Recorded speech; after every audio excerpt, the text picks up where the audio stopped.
Hello, hello, hello, and welcome to something completely different. For the last...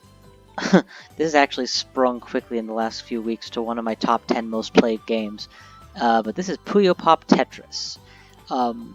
Let me actually back out here and show you guys a little bit more of what we're dealing with. Puyo Puyo Tetris combines Puyo Puyo... or Puyo Puyo Tetris, sorry.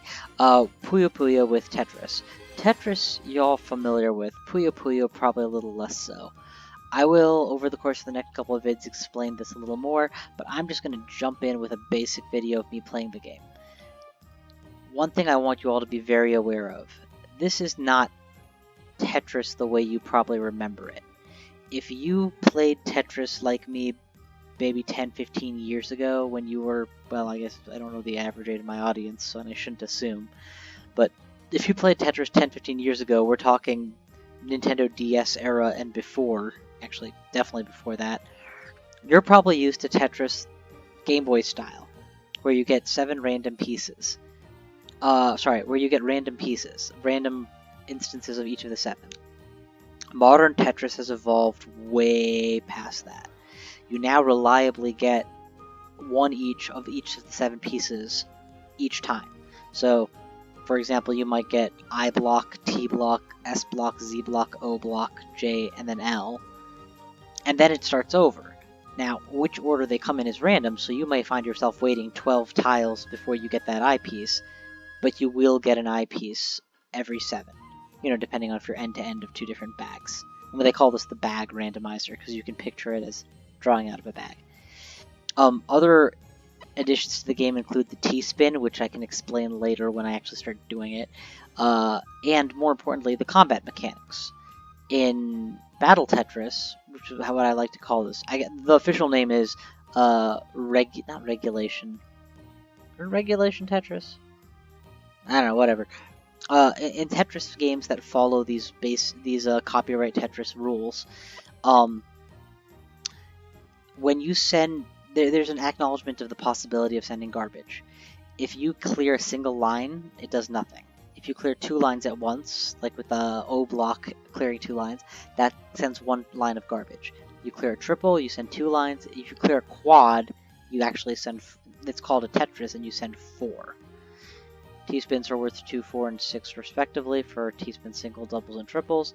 And then there's a new concept, even after Tetris DS actually, called a chain, well they call it a combo, but you know, chain, where if you clear a line, that's a 0 chain. If you clear another line after that, you get a 1 chain, 2 chain, 3 chain, 4 chain, 5 chain, 6 chain, 7 chain, 8 chain, etc. And it, you know, sends more and more and more trash with each hit. That's enough talk. So, this game uses all the characters from the Puyo franchise. I should correct that phrase. All the characters from this game are derived from the Puyo franchise. So you've got Rafina, you've got Arlian Carbuncle, you've got Rulu, J and L, of course. You've got PP, or whatever his actual name is. I don't remember this guy's name at all. Is it O? Shizo, I don't know if they added T for this or if he's always been there. And of course, you got the boss characters. You got the Dark Prince, Lemris, and the Witch. Yeah. Okay. I'm gonna go ahead and just jump into a game. And depending on if there's any interest, of course, or not, we'll see more of this as we go. Let's just jump in there. I'm not playing against the hardest AIs or anything. Well, actually, I don't know how hard Draco is. He might be a hard AI.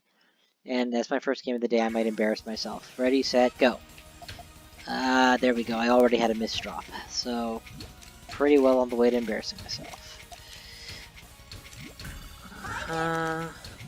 Not doing a good job building anything. So here I'm just building a standard Tetris well on the side. There's my first Tetris. That's a good spot as any. Back-to-back Tetris, so that should send 5 lines. Or in Puyo terms, 5 lines is just 5 pieces, I think. It's not as much. Another back-to-back, and that should flood him. Okay, he's not a terribly good AI. He's not a terribly good AI. Okay, this time let's try something different. Let's try for a 3 wide. So in a 3 wide, I leave these 3 columns open on the side, and I use that to build a chain. I use them to build a chain.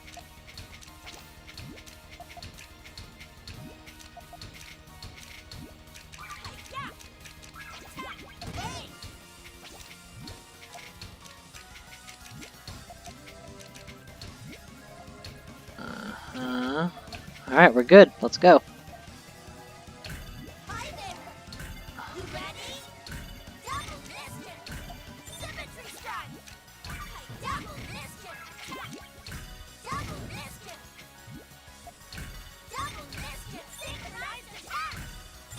Eight, 9, 10, 11. I did not embarrass myself. Double red pillar. He is so done.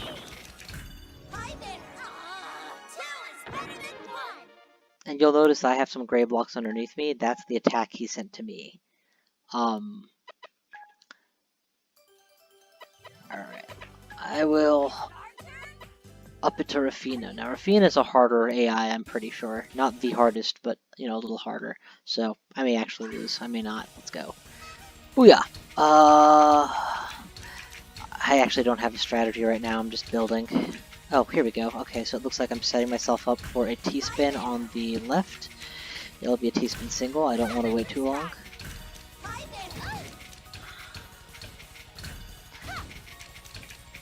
Alright, we've got a Tetris well on the left. Tetris. Good, good, good, good, good. Oh! I forgot. That was a button mispress. I meant to pull out my T-piece. Instead, I just dropped junk. And that is an awfully bad shape for me. She didn't take advantage of my momentary weakness, though, so I may be able to recover. I'm building really poorly, honestly. I need to just give up on not having holes and patch myself up as I go.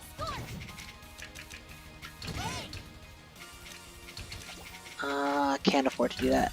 Take what you can get.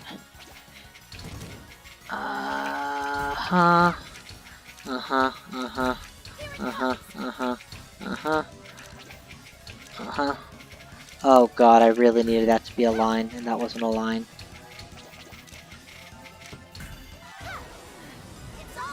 That was entirely my fault. I killed myself effectively by that many misplays.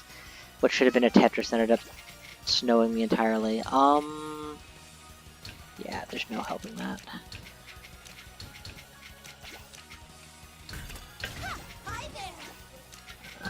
Good T-spin.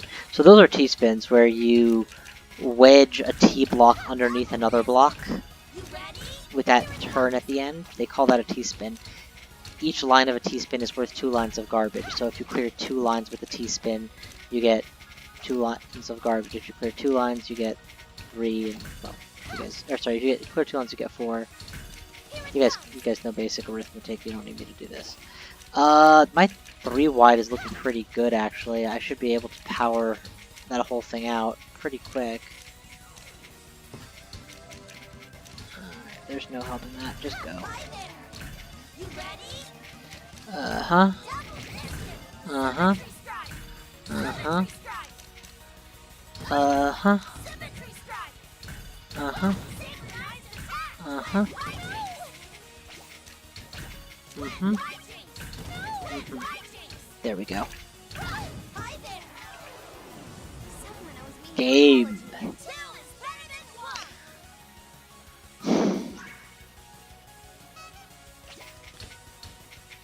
And it may look like the three wide is always the best opening, but I assure you it's not even close. For multiple reasons, which I can explain eventually. Oh, another input error. That's gonna cost me.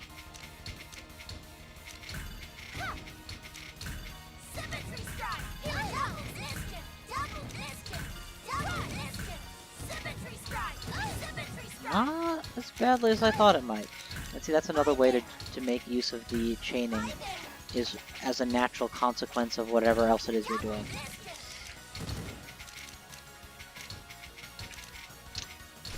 Needless to say, I was not this skilled at Tetris before I started playing this game, but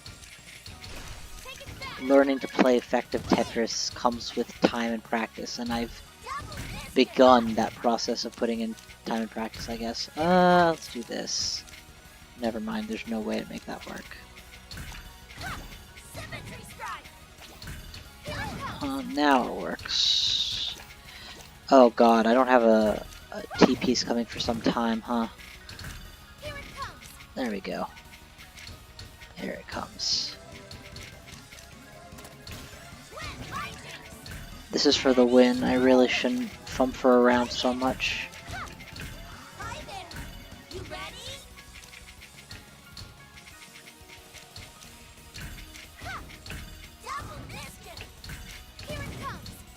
There we go. Another T-spin, followed by a chain. Set up another T-spin. I hate when I do that to myself. Lock myself into using a piece I don't want to use.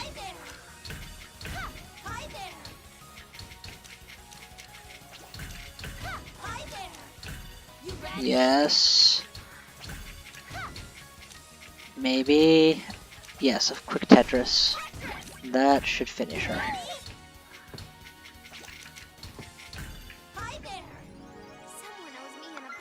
Never stop laying it on. Alright, we're gonna do one more. As you see, she is a significantly better opponent than my last one was. And I also played more aggressively. Alright, so we're gonna show a T-spin setup here. And I'm gonna take my time doing it. Notice, well, not so much as... I'll wait till one emerges and I'll explain what my thought process is so that you see how I felt. Okay. Still nothing. Still nothing.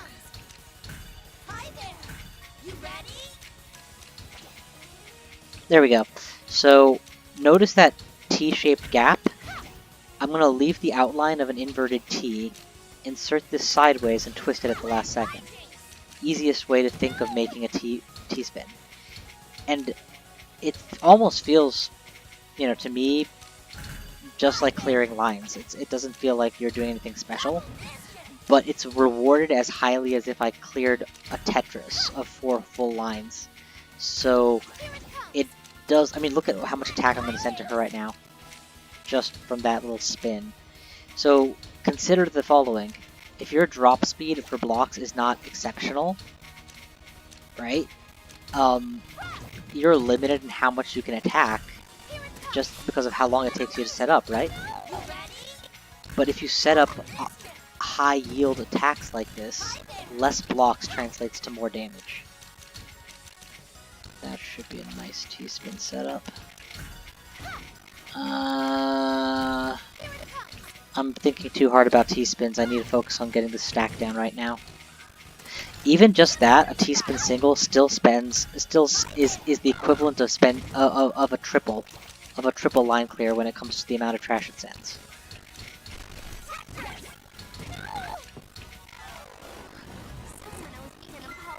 Doing pure T-spins is possible, but it's not necessarily optimal. You know, depending on how speed is more important than quality of your attacks, in my opinion. If you're taking forever to send a T-spin, you may as well just send basic attacks quicker. But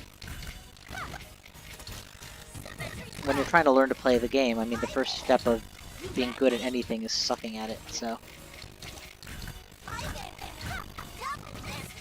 Okay, there we go, there we go, there we go, there we go.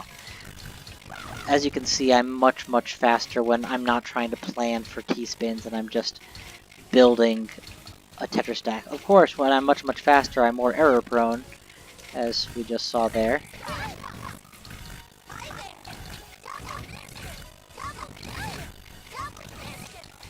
Oh, double mischief, baby. No, that looked like a T. See, that looks like a T-spin, but it's actually a little too deep for the T-block to get all the way inside.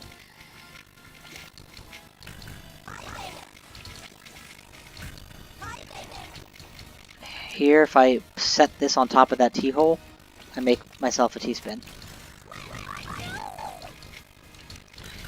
I think, and that's how I feel about T-spin doubles at least. You know, triples are different. You have to either be god tier or spend a lot more time learning the setup to get those to work.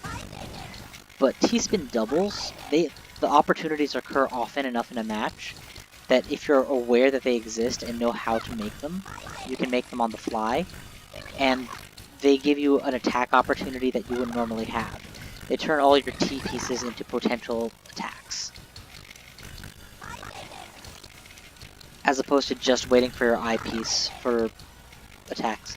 Also, I pieces have the unique property that they, you know, if you insert them over, because they're one tile wide, they almost always find a place that you can put them without making a hole. Whereas every other piece in the game requires at least some kind of accommodation to fit in.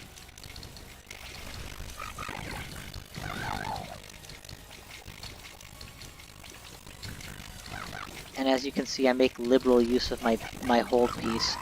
I used to be a quote-unquote purist, I guess is the right word, where I was like, I only want to play with, you know, I only want to play with classic Tetris rules, so no hold piece, no, just, yeah, the randomizer I'll take because, which guarantees you one of each piece, because it's kind of stupid not to have that and then not ever get the one piece you need. But, you know, that's old Tetris. Old Tetris was all about surviving high speeds. New Tetris is about doing amazing things. Okay. That was a win. I'm gonna go ahead and do one more thing before I actually, call this video, the quits. And I'm gonna do it against a weaker opponent, because I don't want to lose while I take forever doing it. But I want to do at least one T-spin triple before we call it for this video. And then we'll go from there. Okay. It takes me a while to set these up because I often forget what I'm doing or what my intended setup is.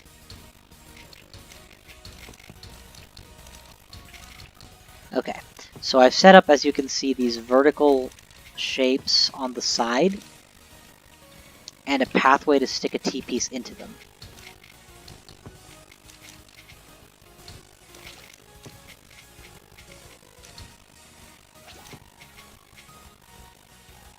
Looking ahead to make sure that I was going to get the blue piece in time to use it, and I am. And you can see why speed is of the essence. If you had been a fast enough opponent, you could have interrupted my setup and killed me by giving me 6 lines. But since you're not,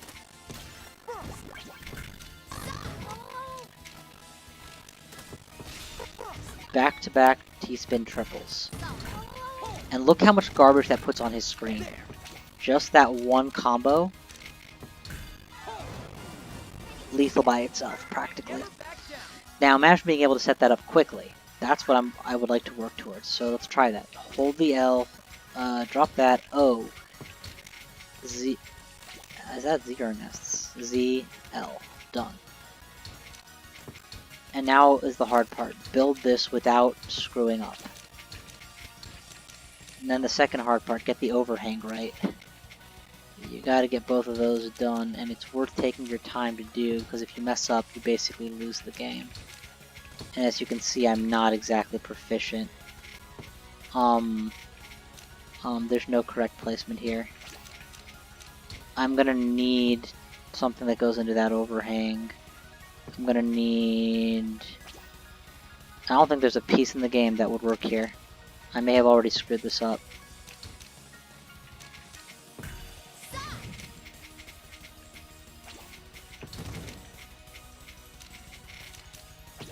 The closest I can do would be the orange piece, so let's see if that's... Nope, doesn't get low enough.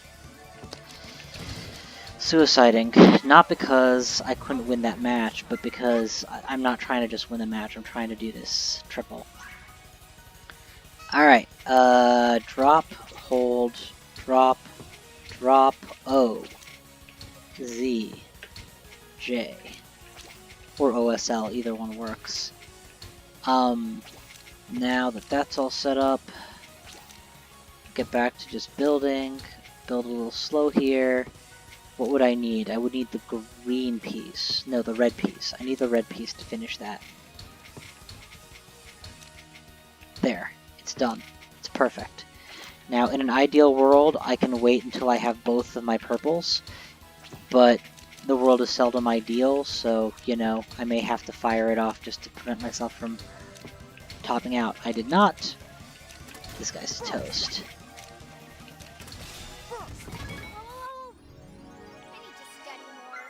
Beautiful. Alright, well, thank you all for watching. This is the intro to Puyo Puyo Tetris that I've just thrown together. So far you've seen just the basic versus mode and just me playing Tetris. There's the whole Puyo to explore, there's the campaign mode, there's playing online, God help me. Yeah, lots of fun stuff. Thank you all for watching, I'll see you guys next time.